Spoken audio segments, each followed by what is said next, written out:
How do intermediate pieces work in chess Xray attacks? Imagine looking through a wall with a special kind of vision that lets you see beyond what's immediately in front of you.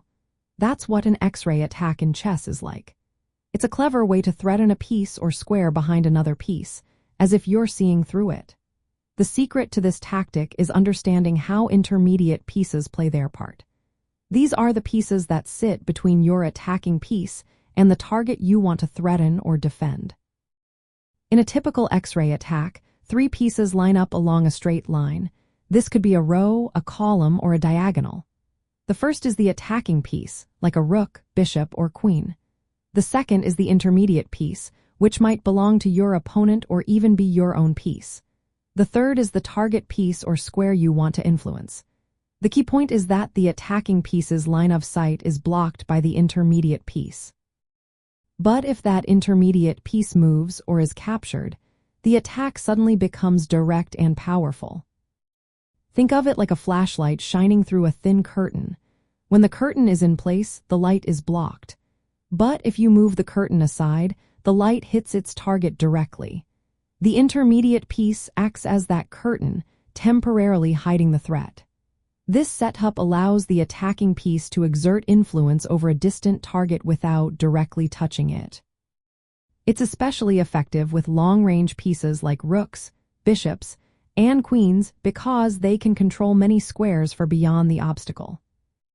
For example, picture a white bishop on b3 aiming at a black queen on d5.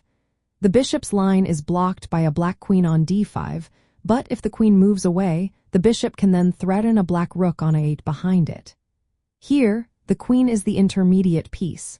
Until it moves, the rook on 8 is safe, but the threat is there, lurking behind the scene. Xray attacks can be used in two main ways. Offensively, you threaten a valuable piece through a less valuable intermediate piece. If the intermediate moves or is captured, you gain material or position. Defensively, you can use an Xray to protect a piece by controlling squares behind an enemy piece.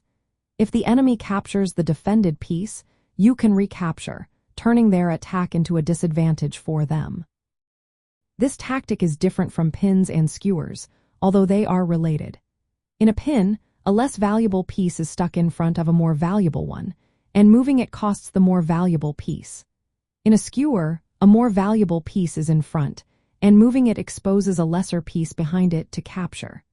With an Xray, the focus isn't on the value of the intermediate piece but on how the influence passes through it to reach the target.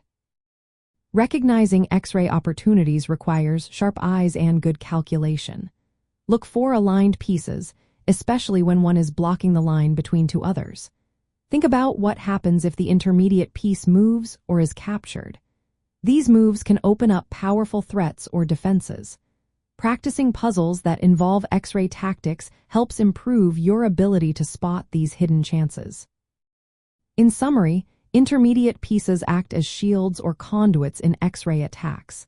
They allow your long-range pieces to threaten or defend distant targets indirectly.